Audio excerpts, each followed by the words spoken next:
के defence minister Khwaja Asif वैसे तो गाय पकाए धमकी देते रहते हैं इंडिया को वॉर की। एक धमकी और दी उन्होंने कल, बोला अगर इंडस वाटर ट्रीटी का पानी रोका तो हम वॉर कर देंगे। अच्छा, वॉर की धमकी ऐसी हो गई है जैसे गली मोहल्ले में कहीं होता था कि तुझे डंडा मार दूंगा, पत्थर मार दूंगा, वो वाली धमकियां पाकिस्तान के डिफेंस मिनिस्टर की तरफ से आ रही हैं। क्यों आ रही हैं धमकियां? हमें पहले ये उम्मीद थी कि ये धमकियां कम हो जाएंगी। क्यों कम हो जाएंगी? क्योंकि पाकिस्तान प्रीऑक्यूपाइड था कहीं पे, और ट्रंप साहब ने एक स्टेटमेंट दी थी कि इंडिया पे कोई हमला करेगा तो मैं इंडिया के साथ खड़ा हूं, इंडिया को हेल्प करूंगा। ये धमकी आने का मतलब ये है कि ट्रंप की स्टेटमेंट को कहीं इग्नोर किया जा रहा है। दूसरी चीज कि ऐसी धमकियां पहली बार नहीं आई हैं, इससे पहले भी आई हैं, न्यूक्लियर थ्रेट भी आई है, बहुत सारी धमकियां आई हैं।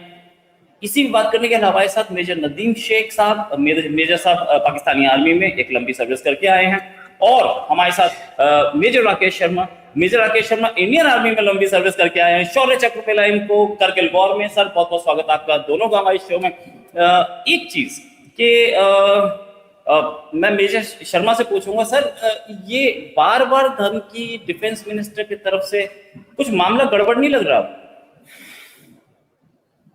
सर सबसे पहले तो मैं कहूँ कि मैंने भी वो जो इंसिडेंटली जो उन्होंने एआरवाई न्यूज़ को जो इंटरव्यू दिया था उसके कुछ जो है अंश मैंने भी देखे हैं। तो मतलब ये कोई जोक करने वाली बात नहीं है, मैं बड़े सीरियस तरीके से एक चीज़ कह रहा हूँ कि जो ख्वाजा आसिफ जो आज की तारीख में डिफेंस मिनिस्टर हैं पाकिस्तान के, उनको तो लोग पाकिस्तान में ही सीरियसली नहीं लेते। तो मतलब बाकी लोग, हमारे जैसे लोग कितना सीरियसली लेंगे वो अपने आप में बहुत एक क्वेश्चनेबल इशू है। अगर आप ख्वाजा आसिफ के किसी भी मुद्दे के ऊपर उनका जो वक्तव्य आता है, पब्लिक स्टेटमेंट आती है, अगर आप उसको देख लें तो आपको मैं 2 एग्जाम्पल और देता हूँ। पहला, उन्होंने ये कहा था कि भी हम 30 साल तक टेरर को पालते रहे, और जो है उसके बाद उनका एक बड़ा फेमस एड्रेस है पहले का पाकिस्तान नेशनल असेंबली में, जिसमें उन्होंने बड़े खुल के, वो क्लिप मेरे पास भी पड़ी हुई है बाय द वे, जिसमें उन्होंने बड़े खुल के जो है बोला कि भाई इन्होंने 65 का 48 की जंग हारी, 65 की जंग हारी, 71 की जंग हारी, हमारे ऊपर ये लाइबिलिटी बने हुए हैं, बैठ के खा रहे हैं पाकिस्तान फौज के लिए। उन्होंने ये कहा है, ये है मतलब बिल्कुल, इसमें मैं कोई अपनी तरफ से जोड़ के कुछ नहीं बोल रहा हूँ, ये तथ्य है। तो हम तो अब ये कहने लगे हैं हमारे जैसे लोग कि भाई ऐसा है कि पिछले साल इन्हीं दिनों में जो ऑपरेशन सिंदूर हुआ था, उसके बाद ये फिर Indus water treaty, it was held in abeyance by the Indian government and the Pakistani authorities were inform किया गया था कि it is held in abeyance. उसके बाद धमकियों के दौर शुरू हुए हैं और वो चलते आ रहे हैं। मतलब हर 2-3 महीने के गैप में, एवरेज में बोल रहा हूँ, कभी जो है एक बार इनके फील्ड मार्शल मुनीर ने इसके ऊपर बात कही थी कि we will strike back, will hit the dams.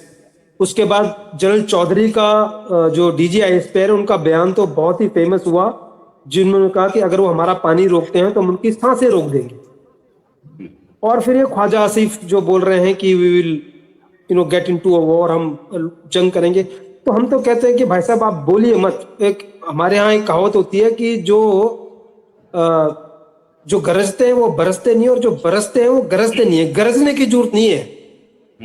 अगर आप सब, पहली बात है कि आप फैक्ट्स, आपके हाथों में फैक्ट्स नहीं है, आप र्यूमर मॉन्गरिंग कर रहे हैं। आपको ये पता नहीं है कि, 1 सेकंड और मैं लूंगा इसके ऊपर, 10-20 सेकंड, चाहे ये इंडस वाटर ट्रीटी अबेंस में है, पर आज भी इस पानी का, जितने पानी का इस्तेमाल भारत को करना चाहिए, मैं दोनों जो तरफ की रिवर्स हैं, ईस्टर्न रिवर्स और वेस्टर्न रिवर्स, ईस्टर्न रिवर जो है वो है अपना ये ब्यास, रावी और सतलुज जो इंडिया के पास है, और जो वेस्टर्न रिवर्स हैं वो इंडस और चेनाब और झेलम, जिसमें पाकिस्तान का ज्यादा हक है एज पर द ट्रीटी। अभी तक भारत जो है, जो ट्रीटी के हिसाब से जितना पानी भारत को इस्तेमाल करना चाहिए, भारत उसका लगभग मोटा मोटा एट अ मैक्सिमम लेवल 80 से 85% ही इस्तेमाल कर रहा है, ओनली 80 to 85%। क्योंकि इसको अनफॉर्चुनेट माने, क्योंकि हमारे पास हम इतनी कैपेबिलिटी बिल्ड नहीं कर पाए कि हम उसकी 100% वाटर का यूटिलाइज कर सकें। तो वो पानी चला जाता पाकिस्तान में। It is a gift from India to Pakistan कि we are not able to utilize it, so it is getting gifted out to Pakistan from अस।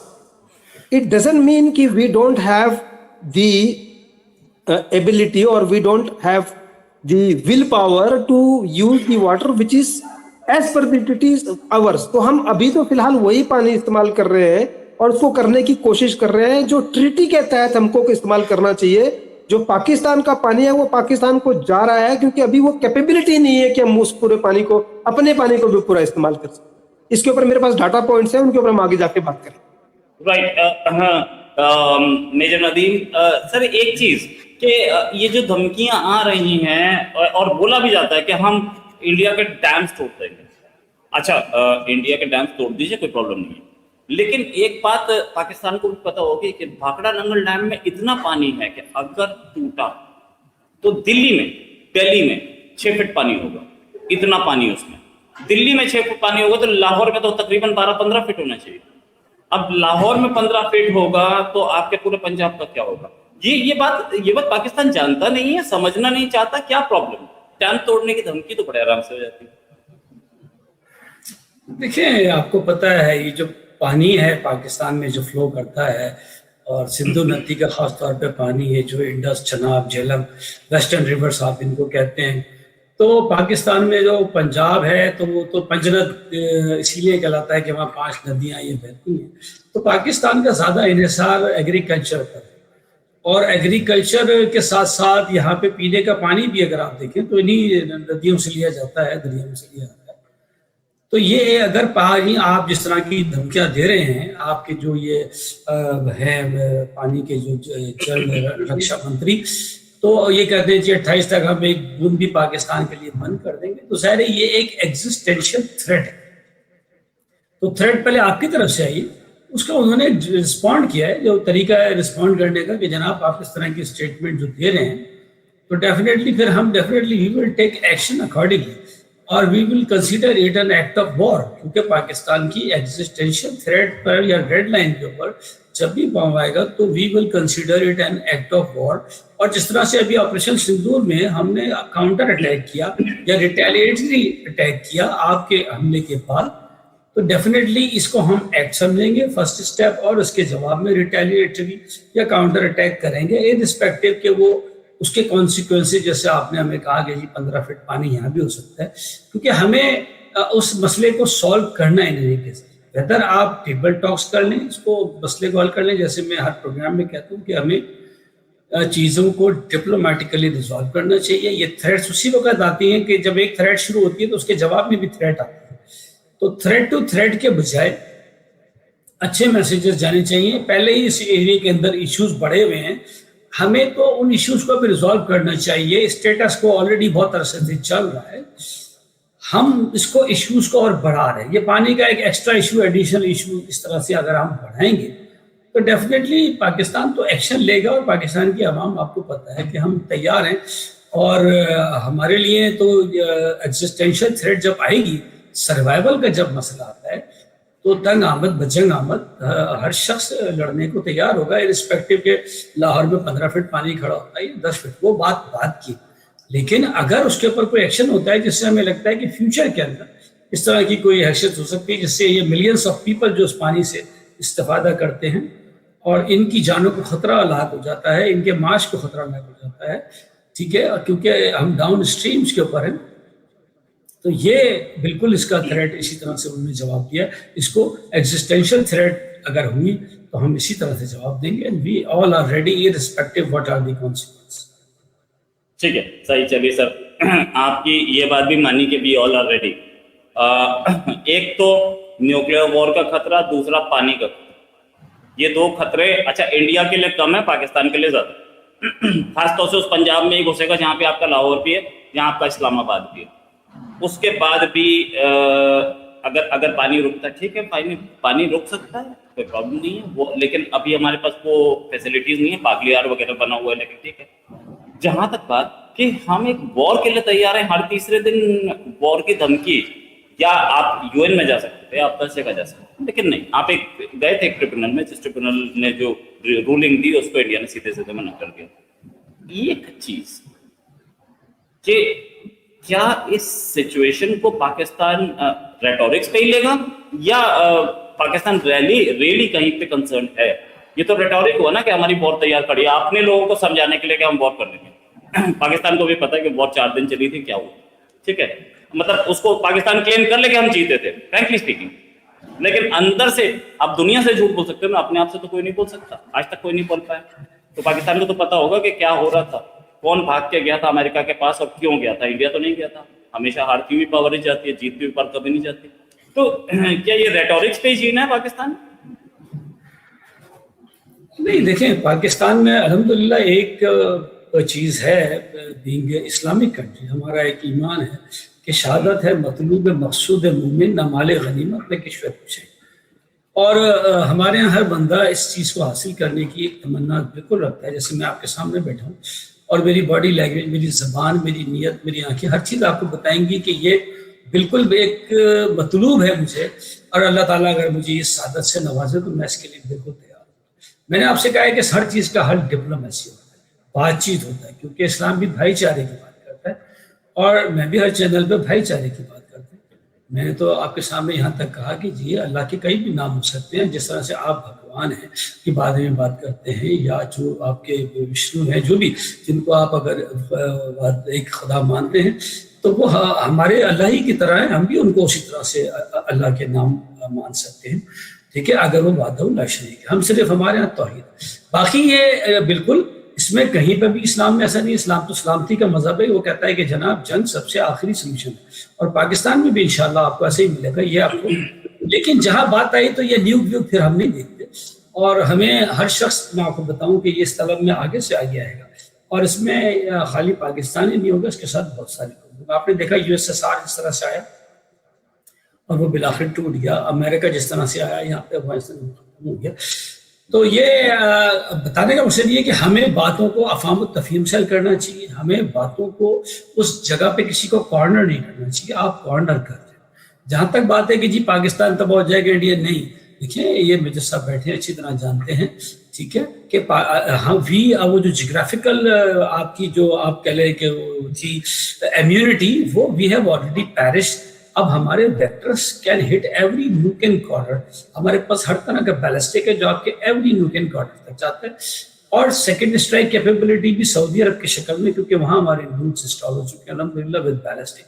तो आप ये ना समझिए कि किसी एक जगह से, तो ये एवरी नूक एंड कॉर्नर को हिट करेंगे, और हम दोनों अगर चाहेंगे तो एक दूसरे को सफायती से मिटा देंगे, तो दोनों ही मिटेंगे। तो इसमें कोई मसला नहीं है। बात यह कि अगर तंग आमद बजामद अगर नहीं है तो बट ठीक है, फिर नहीं है, फिर लेट फिर हाँ, अगर बातचीत बहाल हो सकती है, इसमें कोई रास्ते निकल सकते हैं, आप लोग कोई रास्ता देते हैं रिस्पेक्टेबल कि अच्छा है जी इसको इधर से हल करें। जब आप थर्ड पार्टी के लिए जाते हैं आप कहते हैं उधर नहीं, जब आपसे बात करना चाहते हैं आप कहते हैं इधर नहीं। तो जब there is no way out, और खुद कहते हैं कि ये रिटोरिक वगैरह तो बात की बात है, बात ये कि जब आप कोई रास्ता ही नहीं देंगे तो उसको कॉर्नर करना कहते हैं, दीवार से लगाना कहते हैं। सर्वाइवल की जंग में तो फिर ऐसे ही होता है, फिर उसमें ये नहीं देखा जाता कि ये क्या बचे और क्या नहीं बचे, और पहले भी ये चीज़ें होती रही हैं। इसमें मैं नहीं समझता कि हमें कोई पसोपेश है या हमारे मुल्क में किसी को पसोपेश है और लोग कोई वीज़े ले लेके यहाँ से भागते हैं जब जंग होती है या इमिग्रेशन अप्लाई करते हैं। नहीं, आपने देखा होगा ऐसे वेव आपको नजर आती होगी, ना पाकिस्तान में ना इंडिया में। मैं समझता हूँ दोनों मुल्कों में, तो दोनों मुल्कों को इसको एक दूसरे के साथ बैठ के रिजॉल्व करना चाहिए। आप कहते हैं कि जी हम ये भी कर देंगे, हम जीरो कतरा बंद कर देंगे, तो फिर ऐसे कैसे चलेगा बताइए।